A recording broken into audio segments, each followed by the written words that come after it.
amigos telespectadores da Rede Vida de Televisão e do programa O Pão Nosso de Cada Dia. Na carta aos Tessalonicenses, em seu capítulo 2, Paulo nos fala que trabalhou com as próprias mãos, dia e noite, para não ser pesado a nenhum daqueles a quem anunciava o Evangelho. O primeiro evangelista, o primeiro pregador, o mais importante, o mais lido, o mais citado, o mais seguido, trabalhava com as próprias mãos. Muito embora a Escritura diga que o operário merece o seu salário, Paulo queria anunciar o Evangelho gratuitamente. Ele o recebeu gratuitamente de Deus, não foi através de esforço próprio, não foi através do ensinamento de quem quer que seja, ele também gostaria de oferecê-lo aos demais de maneira gratuita. Hoje as circunstâncias mudaram.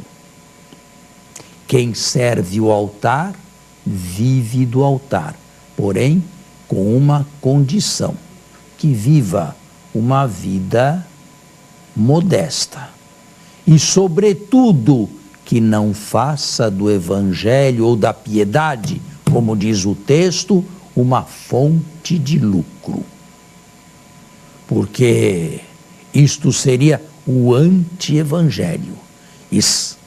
Enriquecer-se pessoalmente com a difusão da palavra de Deus, mercadejar com a palavra de Deus, isto é o contrário de Paulo, isto é o contrário de todos os grandes e santos evangelistas, que viveram uma vida digna sim, porém pobre, humilde ou pelo menos discreta e no meio daqueles a quem anunciava a própria palavra. Eu digo isto porque parece que no século passado, e neste também, se descobriu que a religião é uma fonte de renda. E são muitos e muitas aqueles que abrem portas de garagem, sem nenhum mandato, sem nenhuma missão apostólica, sem nada, e passam a anunciar o que querem da palavra de Deus.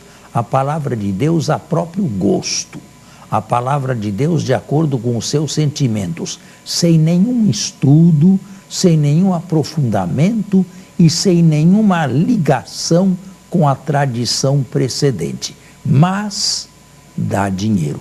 E se a esta pregação seguem ainda milagres, Paulo, ao que tudo indica, não realizava milagres diariamente, mas se estes aqui realizam, então podem estar certos de que as portas não só são abertas, mas o local repleto de pessoas, a maioria das quais, é preciso dizer, vai não para servir Deus, não para escutar Deus, não para se corrigir através da palavra de Deus, mas para se servir de Deus, a olhar para as mãos de Deus naquele momento e ver o que pode ou o que consegue arrancar dali, para si e normalmente graças materiais.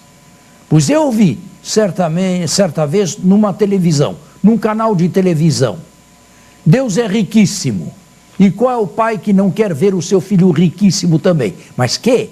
Isto aqui é a distorção completa do Evangelho. Deus é rico em quê? Deus é rico em dólar? Deus é rico em euro? Deus é rico em ouro? Deus é rico em prata? Deus é rico em quê?